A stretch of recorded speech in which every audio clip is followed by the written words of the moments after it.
Good evening. I'm Betsy Stites. As president of the Woodbury Cottage Grove Area League of Women Voters, I'd like to welcome you this evening to hear our esteemed speaker, Dr. Duchess Harris.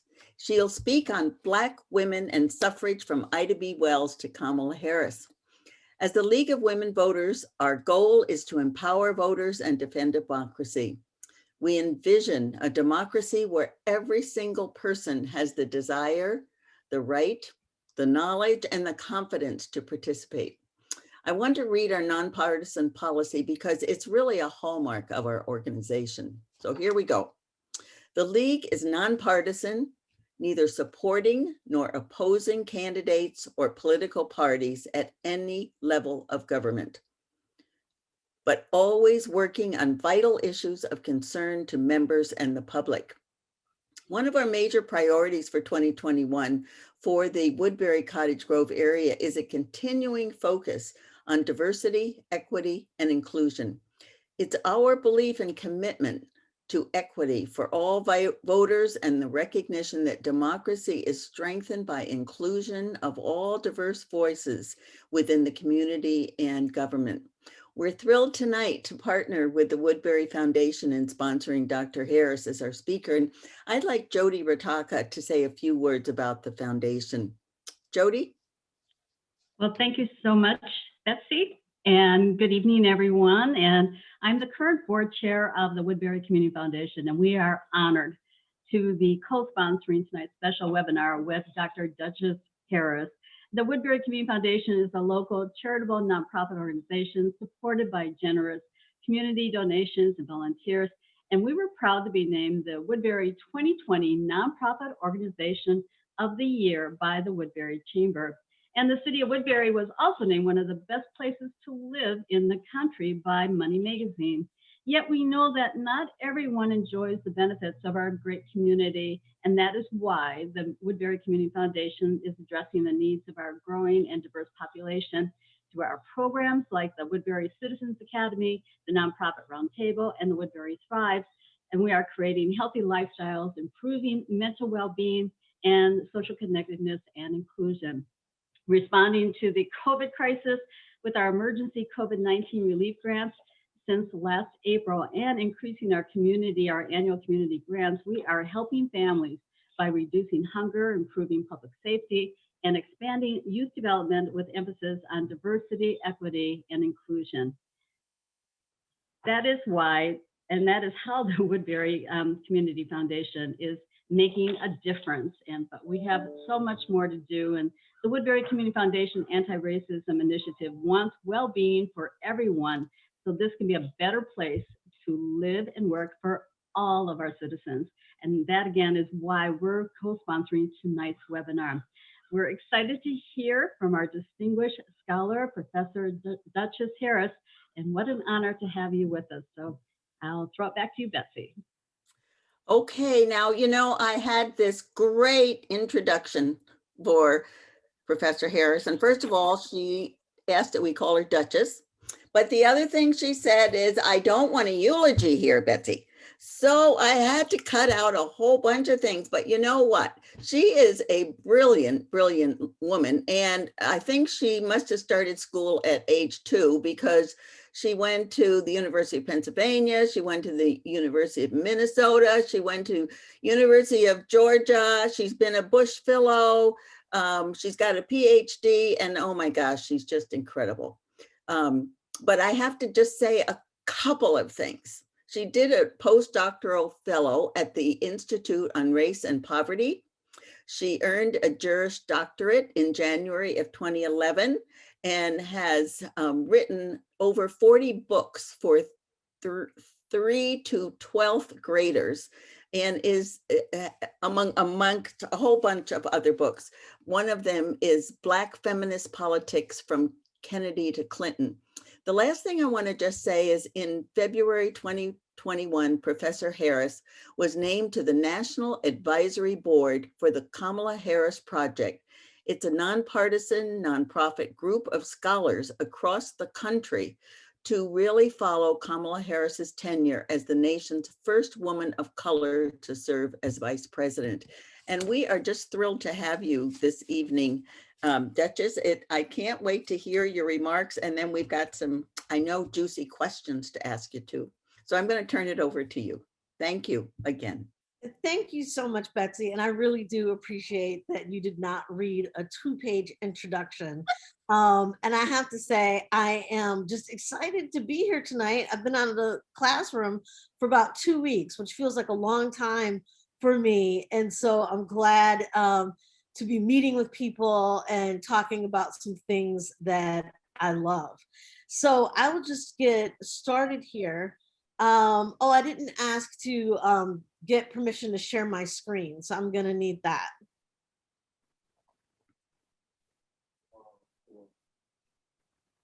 Okay, there we go, perfect. Okay, so I'm gonna start here with this slide of this work of art, which is called "The Flag is Bleeding."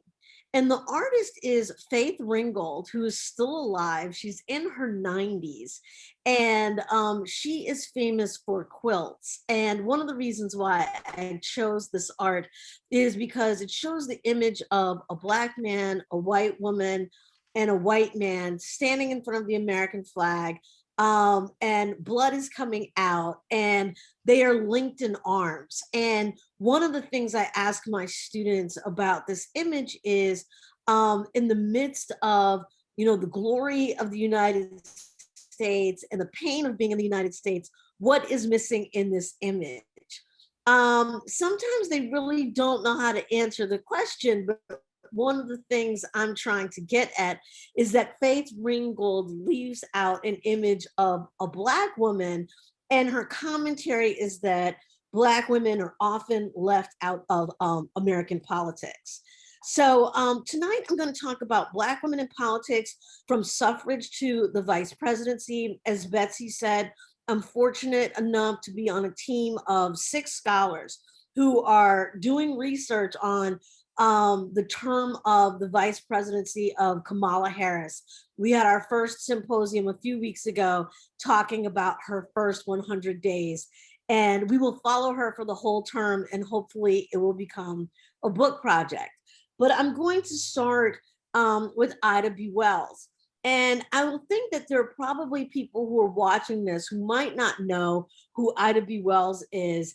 And I think that she's particularly undertaught. And so I'll just give you some background on who she is.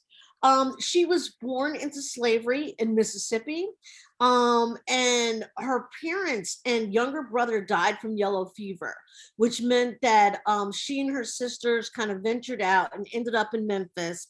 And when she was 16, she becomes a school teacher to help feed her sisters, and she becomes a journalist.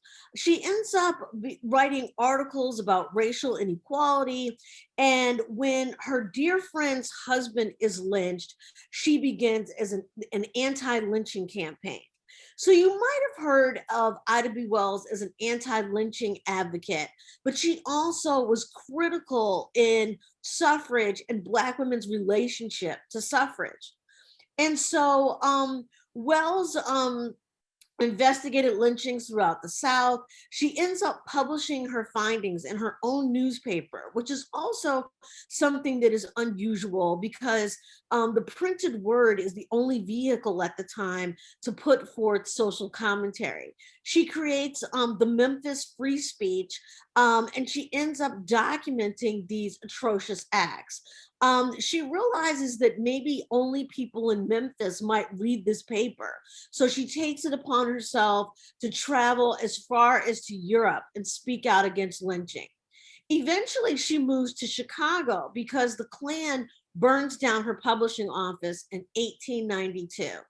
It's after this, when she relocates to Chicago, that she joins the women's suffrage movement, and she's one of the original founders of the NAACP, which is very significant because the beginnings of the NAACP were almost all men, and folks like W.E.B. Du Bois actually weren't very welcoming to Wells because she was a woman.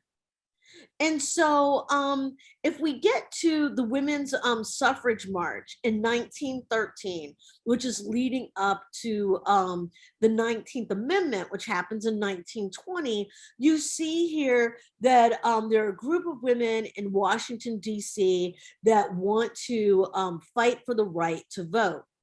These women are almost exclusively white women. And so Ida B. Wells is in Chicago and she starts an Alpha Suffragette Club. And she wants to be able to have these Black women in Chicago's Suffragette Club, march with the Illinois contingency in this march.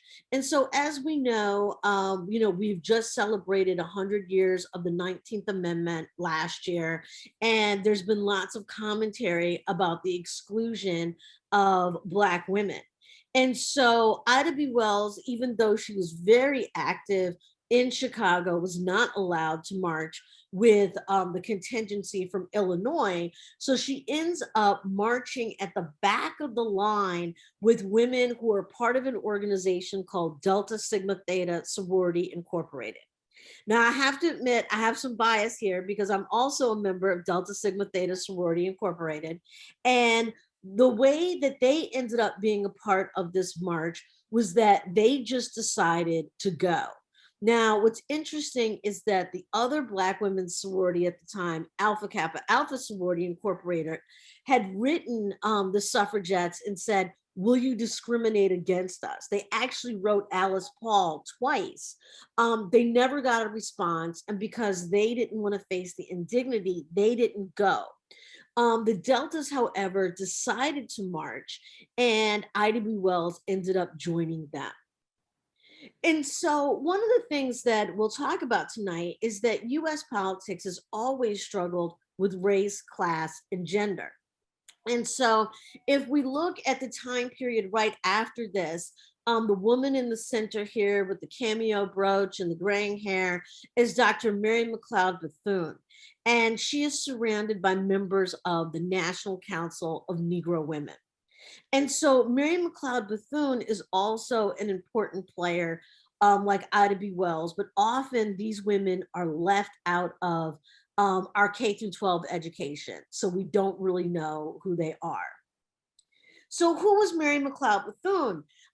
Shortly after you get the March for the 19th Amendment and the passage of it in 1920, Mary McLeod Bethune ends up being elected to the National Association of Colored Women's Clubs.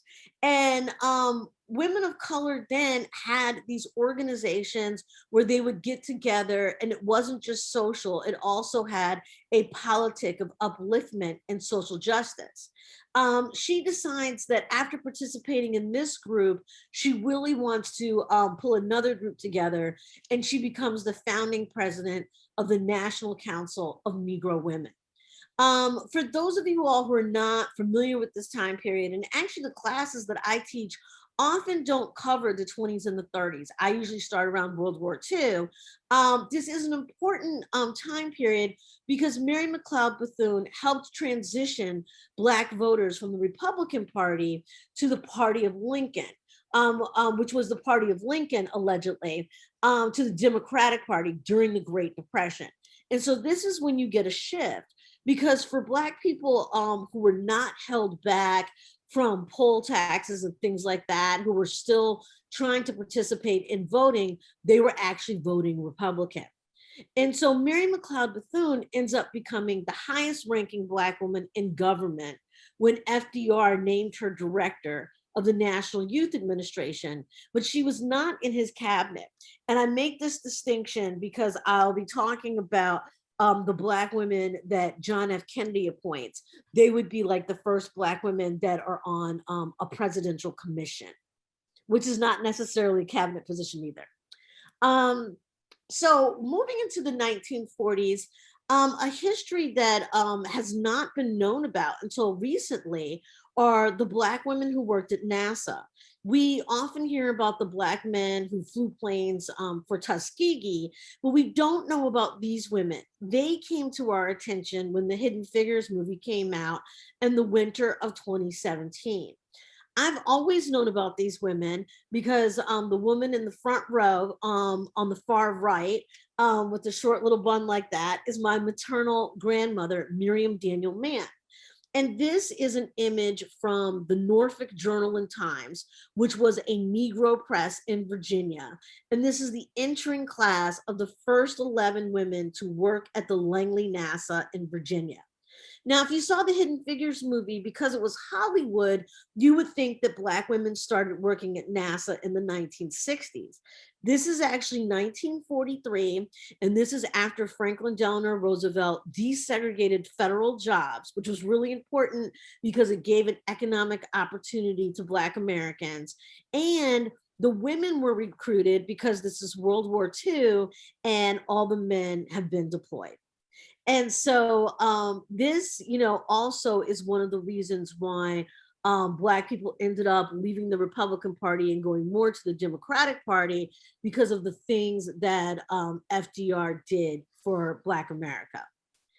So this is where my own scholarship comes out. And so I have written a book about Black women in politics, and my point of departure is the early 1960s. And so this is the jacket cover. It's the third edition, Black Feminist Politics from Kennedy to Trump.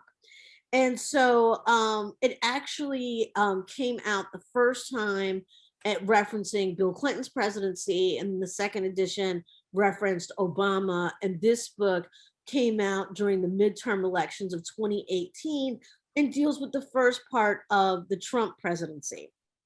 When you write academic books, you often wonder, what will the reviewers say? Well, one reviewer said that my analysis was both hopeful and disheartening.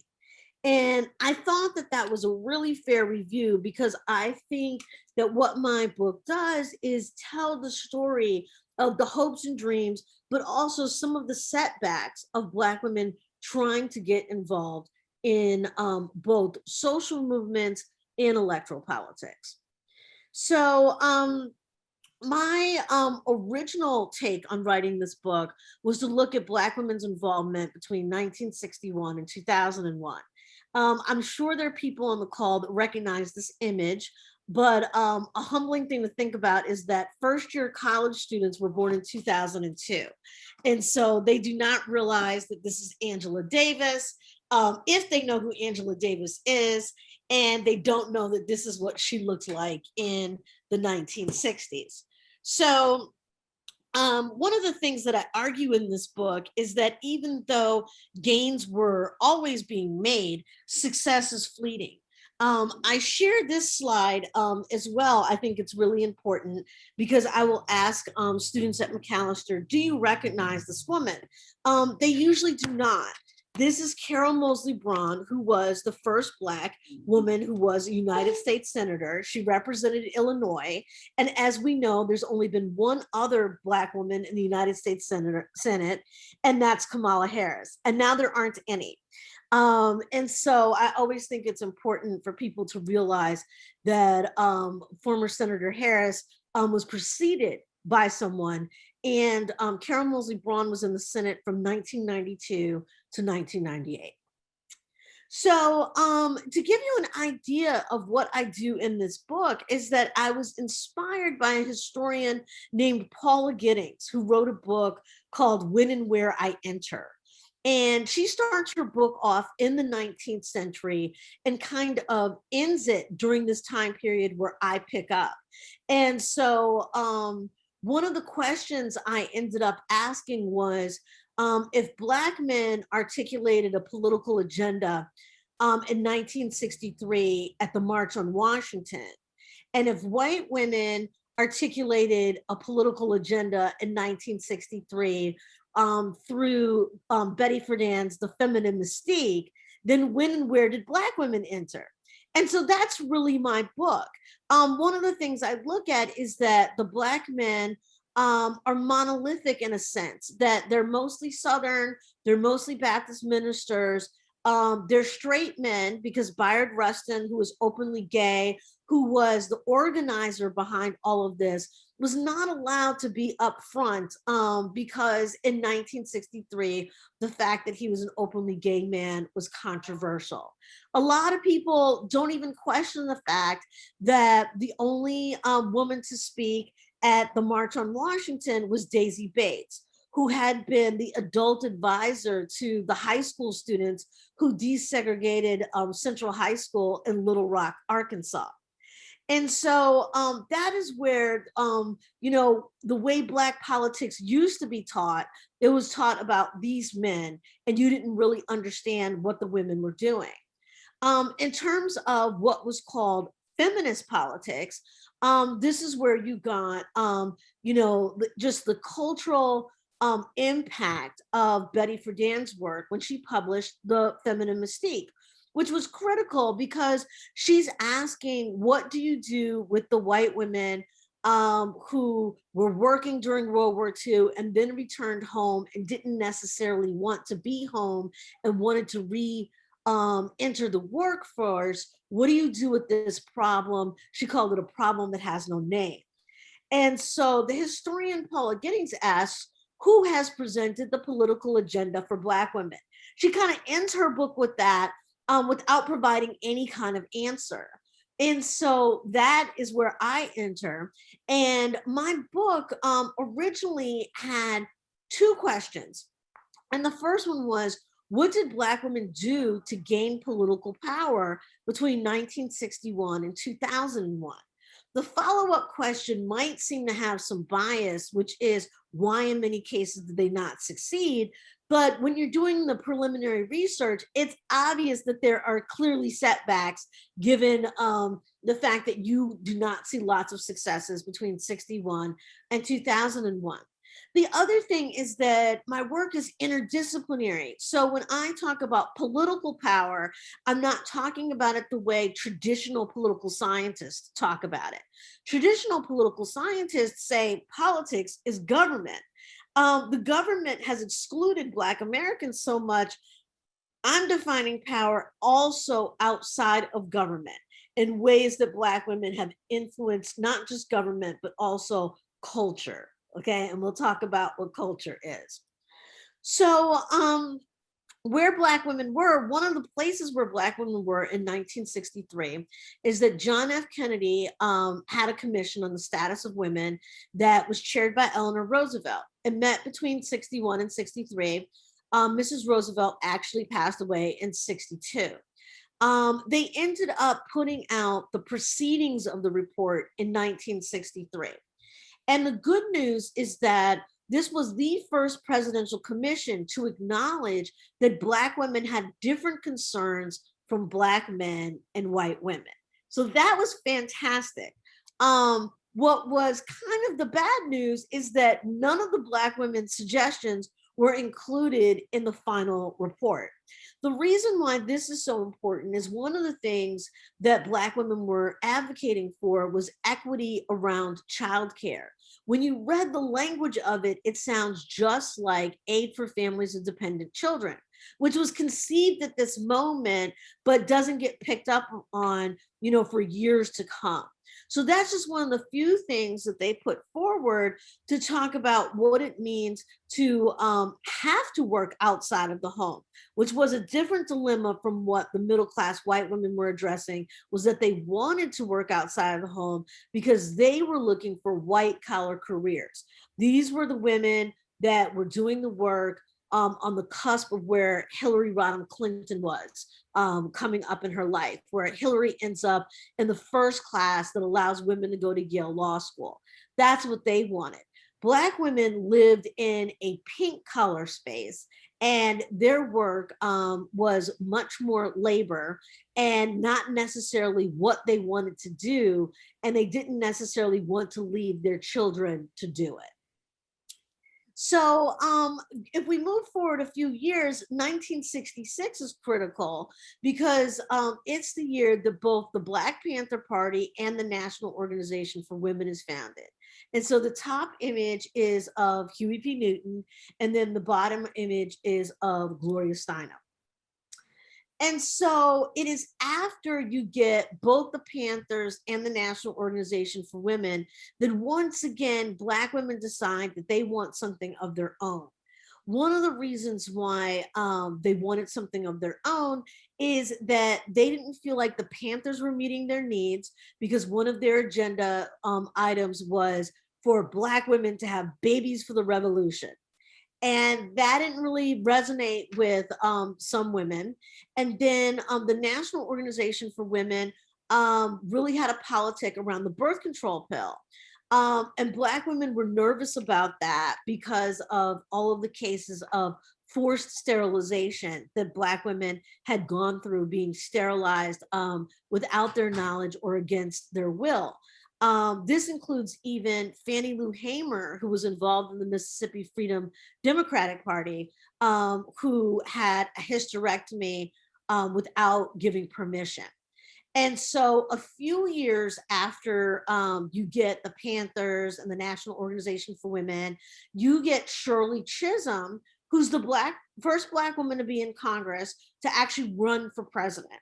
And then the next year you get the National Black Feminist Organization, and Shirley Chisholm is a founding member of that. Why is the National Black Feminist Organization important? It's important because if you look at this image here, you see Shirley Chisholm with the members of the Congressional Black Caucus. She's the only woman. And when she runs for president, only 2 members would support her. One was Ron Dellums, who's from California, and then the other one was Perrin Mitchell, who is from Maryland. And so she realizes that even though she has solidarity in their Blackness, that they will abandon her because of her gender. She also takes note that even though women who are part of the National Organization for Women, such as Bella Abzug, who's in this photo, they were somewhat welcoming, but they didn't really fall behind her either. And so this was part of the reason why she realized that an organization like the National Black Feminist Organization would really be useful to help Black women in both electoral politics and cultural politics. And so when I say cultural politics, one of the original members was Alice Walker. And of course, this is before she ends up being a Pulitzer Prize novelist. Eleanor Holmes Norton, which is before she's in Congress. And for those of you on the call, she's still in Congress representing the District of Columbia. Florence Kennedy, who was a lawyer in New York, who was very unknown until recently. There's been great documentary work, and people realize now that Billie Holiday had so many legal problems. She needed a big time New York lawyer, and that was Florence Kennedy. And then Margaret Sloan, who was one of the founders of Ms. Magazine. And they were all Black women who were making their way in the world, in the early to middle 70s. And so what did they do? One of the things that they were trying to do was address the sexism within the Black community and fight patriarchy. Now, this quote I have on here takes us back to the opening of my talk. Michelle Wallace is the daughter of Faith Ringgold, who did that tapestry, The Flag is Bleeding. Michelle Wallace said, for a straight Black woman, and she was in her 20s at the time, fighting against patriarchy ended up feeling unthinkable because she wanted to date and didn't feel like she could simultaneously date Black men and be a part of the National Black Feminist Organization. So what is the solution sometimes when you're navigating patriarchy and you are a single woman? One of the things that happened is that the queer women broke off and said, we do not have your concerns. And so the Boston chapter ended up forming something called the Combahee River Collective. And they said, we have no problem fighting patriarchy. We don't need to date men. And we're going to take on, a critique of capitalism. And we're going to talk about gender outside of queerness and do all of that together. Now, that's the kind of analysis that you see quite a bit with young people now in 2021. The Combahee River Collective was actually the first political organization to put together racism, classism, and sexism all together in a political statement. So much so that that political statement is often taught in like political theory classes throughout the nation all the time. Why were they called the Combahee River Collective? Like, what did that mean? They were in Boston, and the founders of the group said, we want people in the North not to forget our Southern history. The Combahee River is in South Carolina, and it is where Harriet Tubman crossed people through to lose their scent when they were escaping slavery. They knew that no one would recognize the name Combahee River in the Boston area, and so they used it as a teaching tool. So when people asked, what does that mean? They'd be able to continue to always tell the story of Harriet Tubman. And I think that's so important because it shows the dialogue that's constantly intergenerational, the importance of the ancestors, and the importance of the young people bringing strategies from the past into the future. And so why is all of this particular moment important outside of someone like me that just has a personal interest? The women who were in the Combahee River Collective were in their late 20s. They were all graduate students. They ended up getting PhDs. And when they entered the academy, what they brought with them was Black women's studies for the first time. Now, this might be something that we take for granted, but I come from a family of 4, and I am the youngest. I am the only person in my family that went to college late enough that I could take classes about Black women because I started college in 1987. You don't get Black women on syllabi until 1982, 1983. And so the members of Combahee, and you see on the slide here, Gloria Hull, Patricia Bell Scott, Barbara Smith, they put together this anthology called All the Women Are White, All the Blacks Are Men, but Some of Us Are Brave. It's the first academic reader that ends up on syllabi that helps change knowledge production, which is critical because if we don't have this as a part of our curriculum, then all of these stories get lost and we're not able to continue to further the work that has happened before us. So as much as progress was made, there's lots of backlash in the 1980s. And the backlash is partly due to resistance from the Reagan administration. And, similar to the League of Women Voters, this is not a partisan talk, because I will be talking about many of the things that Democrats have done that have been disappointing towards Black women. But the Reagan administration was disappointing because a lot of people don't realize that President Reagan actually created the lexicon or the terminology welfare and queen. He put those two words together and did it as a stereotype to talk about Black women exploiting the federal government to get welfare. This was a part of his agenda, so much so that in 1980, less than 20% of Americans supported the idea of welfare, which is really problematic because it actually undermined rural white America more so than it undermined inner city, urban Americans of color. But he used Black women to make sure that the nation would be opposed to welfare. So, there's also all these cultural things that are going on, which I think are so important, pop cultural moments where Vanessa Williams ends up becoming the first Black Miss America. And this would have been 1985. This is really dated because we're living in a moment where women of color are celebrated for their beauty. But for anyone that was living during this time period, it was actually unimaginable that a woman of color could have been held up as a Miss America. One of the things that happens with Vanessa Williams that's really controversial is that she's the only Miss America that ends up losing her crown. And she loses her crown because, they have the expression, the 11th hour. It's in the 11th month that she is Miss America, that nude photos come forward. Photos that in a 21st century context might be considered erotica. Honestly, photos that, people now might put on a social media page. This, however, was completely unacceptable. And so she ends up losing her title. And a lot of Black Americans felt like that this was intentional, that it was a way to disgrace Black America and to shame Black America, particularly since so many Black Americans are conservative Christians, and they were appalled that these photos came forward.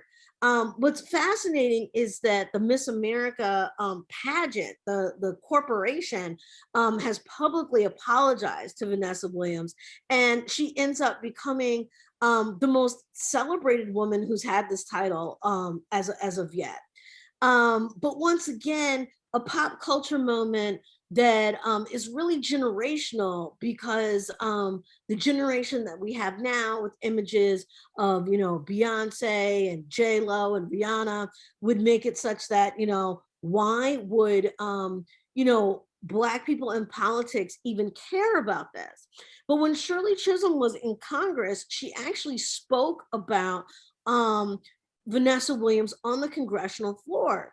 And she said, we shouldn't trivialize her having this crown just because it doesn't put like a meal on the table, because she said that the representation of it said something about who we could be as a country.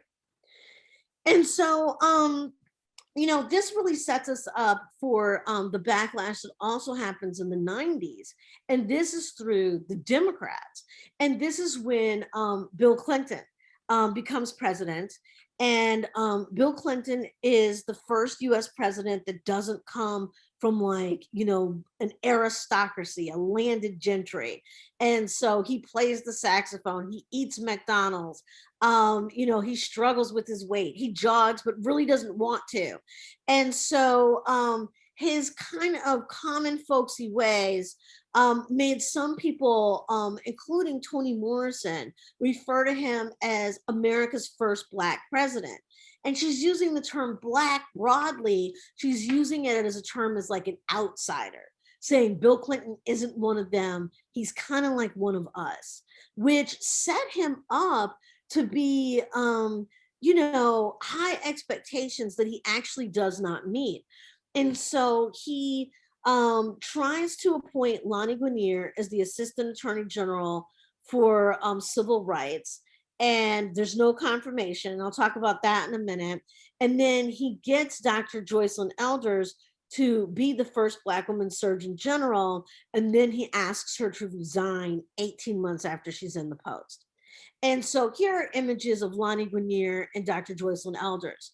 So Lonnie Guinier is a law scholar, and she wrote work about gerrymandering, which was misconstrued by conservative members of the Senate. And they said that she was looking for quotas. And so it scared off Bill Clinton so much that he decided not to put her forward, and she ends up being called a quota queen. The media had a field day with her. When her hair's not pulled back like that, her hair's similar to mine, like very wiry, and can just really just be all over your head. And she would wear her hair like that sometimes. And a headline in the Associated Press was "Strange Hair, Strange Name." And this is for a woman who now is, a tenured member of the faculty at Harvard University. Complete disrespect. Joycelyn Elders does get appointed as the Surgeon General, but she ends up talking about condom usage at a medical meeting, and Clinton asked her to step down. Once again, this is just a product of the time. This is the kind of thing that young people have a hard time understanding. First of all, it's before Monica Lewinsky, so he's very self-righteous. And second of all, it's during a moment in the AIDS crisis when people still felt very uncomfortable talking about human sexuality. And so the protocol would have been that he would have let her resign, but he goes out of his way to make sure that people know that he fired her so that he looks like he has the moral high ground. So like all of this is just, an overview to take us up to, the last 20 years, where you get the Bush administration. And this is an image of Congresswoman Barbara Lee, who is the only member of the House and Senate combined who voted against our going into Afghanistan. And she was demonized for this at the time, but where we are now, people have rethought her position. Followed by this, of course, are the Obamas. I kind of preference Michelle and put her before Barack Obama. And once again, very similar to Bill Clinton, lots of hopes and dreams. But because the office of the presidency, which is different than the person who is the president, is so limited, Barack Obama did not have a better time with political appointments for Black women than any of the white presidents that preceded him. And a lot of people don't realize that or are uncomfortable talking about that because, so many people have affection towards the first real Black president. I understand that emotionally, but academically, it is what it is. And so he had Desiree Rogers as his social secretary. She was a friend of his and Michelle's who took a $200,000 pay cut to take this job. She ends up taking the job and she helps organize a state dinner. The state dinner ends up having a security compromise. And as opposed to blaming the Secret Service, they blame her. She would have gotten into this position, say in January of 2009. She ends up lasting 13 months. After her, and this is a quote from the New York Times saying that there's no precedent for a Black woman being in a high profile senior role like this. And the fact that she was an outsider to DC made it such a large mountain to climb. It was just not going to happen. So that gives you a sense of like how race and gender can operate on the Hill for Black women who aren't even elected. So next, his domestic policy advisor resigned. His USDA representative for Georgia, the Division for Rural Development, Shirley Sherrod, resigned. And so, it has been this dance of some progress, some pushback. And so here we are again in this moment of progress, a moment that I can honestly say I wasn't sure if I would see something like this in my lifetime, where former Senator Kamala Harris ends up becoming the Vice President of the United States. Now, she's only been vice president for, I don't know, maybe 115 days. And so there isn't a lot to say about, what she's doing in this role, how she's doing in this role.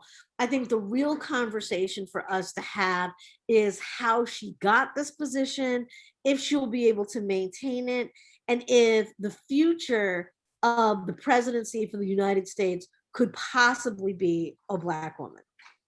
And so I'm going to leave it at that. I think I spoke for, 45 minutes or so, and I would love to take questions. We're going to start out. If people can put questions in the Q&A. I forgot to say that at the very start, but I've got a few questions to start out. And since you just were talking about Kamala Harris, and obviously it is so early, but what lessons can women learn from her as she carries out her duties as vice president? I think the lessons that we can learn is that in many ways she has drawn her own map. She's done things differently than some other women leaders. And so I think that it's a breath of fresh air to see that I don't really think that she follows a model. Like, I don't think that we can say, oh, she's, you know, just like Barbara Jordan, or, you know, she's just like Stacey Abrams. She really is her own person. And I think that's refreshing. Great. One of the questions we also got was, can you address some of the challenges between African American women and new African immigrant women, many of whom are Muslims? Sure. I mean, I think one of the issues is that, you know, white Americans often want to put Africans and African Americans together. And we come from very different backgrounds, very different histories.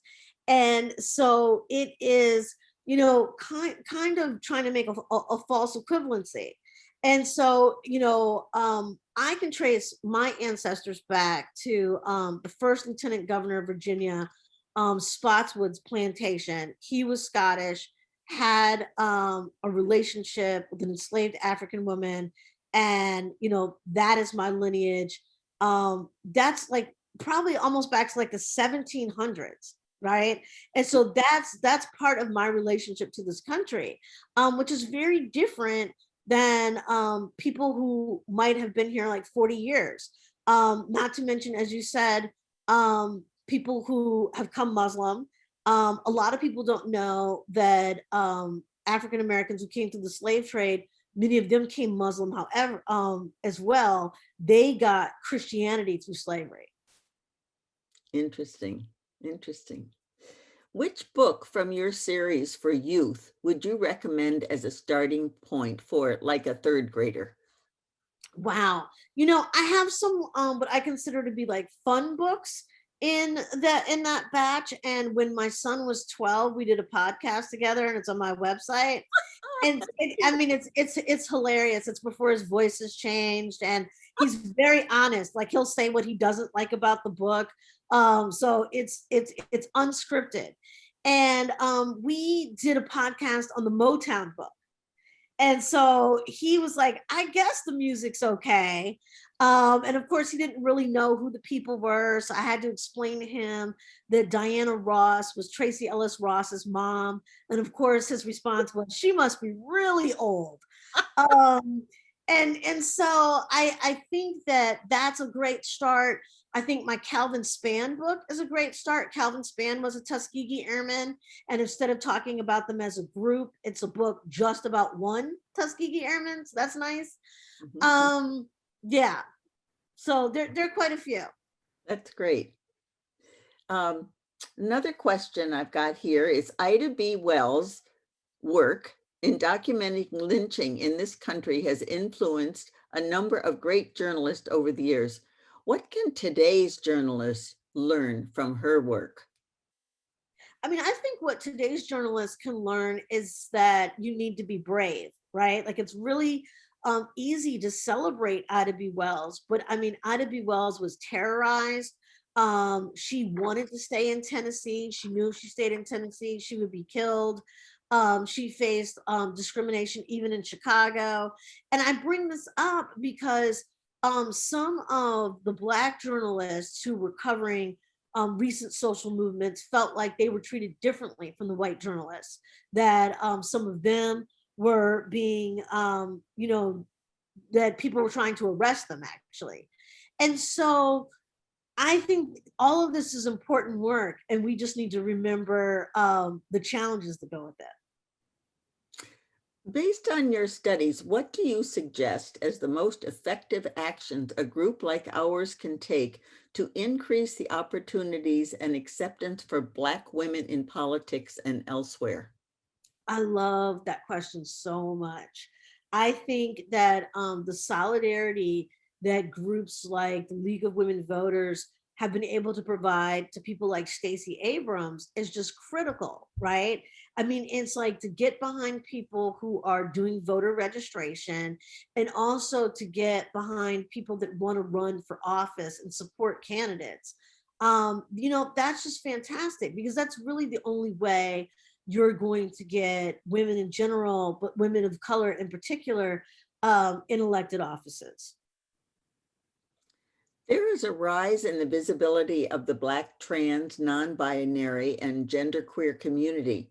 What are your thoughts about how feminism, specifically Black feminism and Black womanism, should expand, address the intersectional needs of this community? I mean, it is already expanding so much. And my work is really dated in the sense that I don't address trans issues. In fact, people wonder why I use the terminology lesbian. And that's because that's how people were referring to themselves, right? Now people say queer. I think that the work of someone like Janet Mock is important. Students have brought her research into my classes. I think that that's the direction where the research needs to go, because it's often, these kinds of voices that haven't been elevated, we realize it gives us the whole story. Like for the people who think that, Stonewall was like, about a breakout of a fight in a bar. And when I was in college, everything I learned about Stonewall was about white men. And I didn't realize that it started with trans women of color. Cool. We struggle sometimes with our language, and the new term we often use within the nonprofit community is BIPOC, for Black, Indigenous, people of color.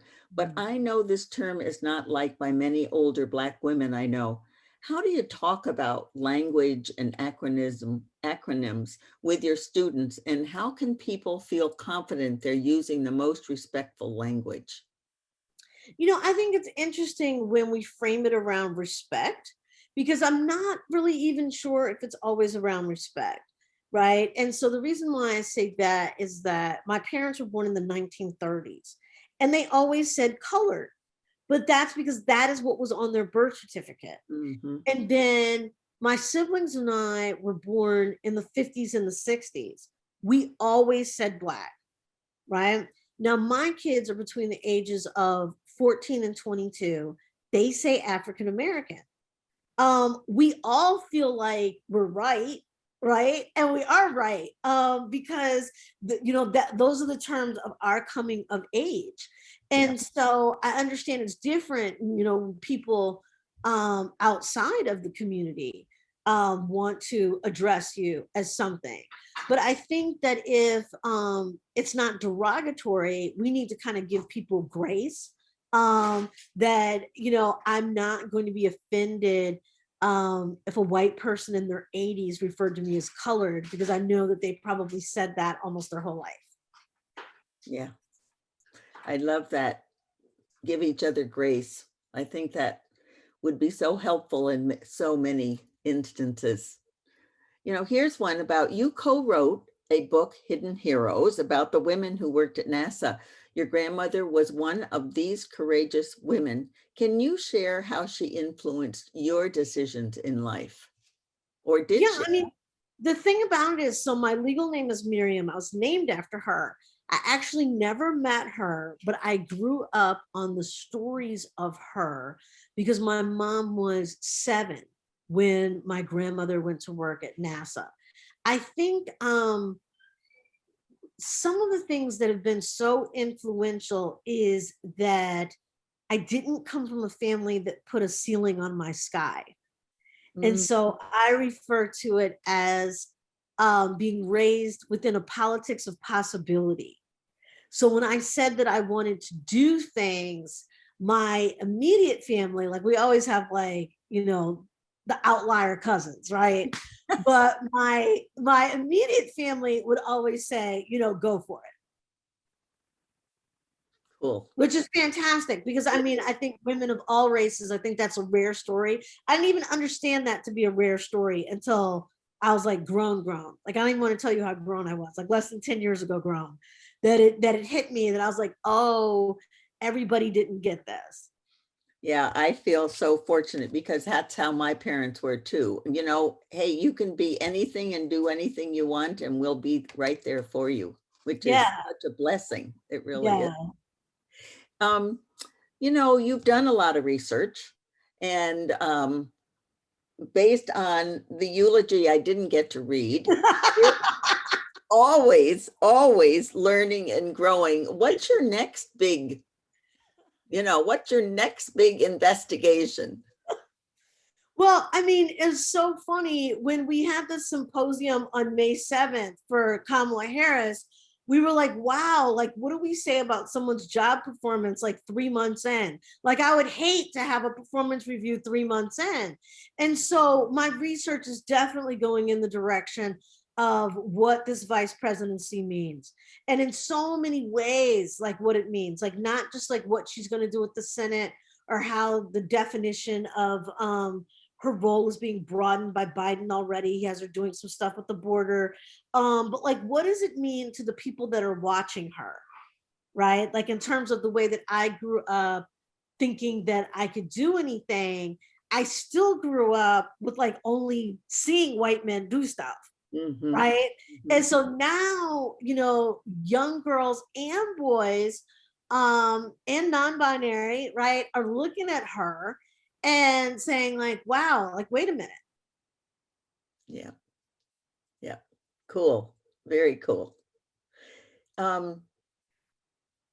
When you're in the classroom with your current students and hearing what they're dealing with and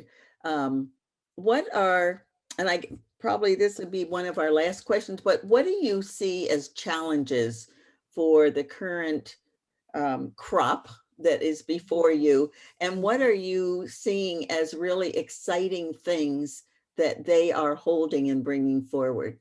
Right. I mean, I feel like the most exciting thing that has happened in the last calendar year is the COVID vaccination. For these kids to come from all over the world, I mean, I teach at McAllister, we have students from 80 countries. For these kids to fly in, to move into dorms, not have roommates, and then go to class from their dorm, it's like really, really demoralizing. I mean, it's like you come to college and then it's not really college.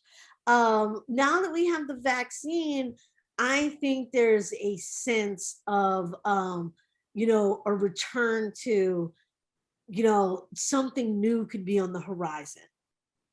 I'll have to say it was a pretty dark winter. Yeah, I bet it was. Well, I want to be respectful of your time, and we are just thrilled that you were able to spend this hour with us. It's really been wonderful, and I know it's been as enlightening for others as it has been for me, and we really so appreciate that. Well, thank you so much. And you take care, and good luck with the rest of the semester. It's almost over. We're there. All right. Thank you. Take care, everybody. Thanks. Bye-bye. And all the members, don't forget to click into the Zoom link for the annual meeting and take the next half hour to take a break and get something to eat and drink, and we'll see everybody in a little bit. And thank you again, Duchess. We really appreciate it. Bye-bye. Bye now.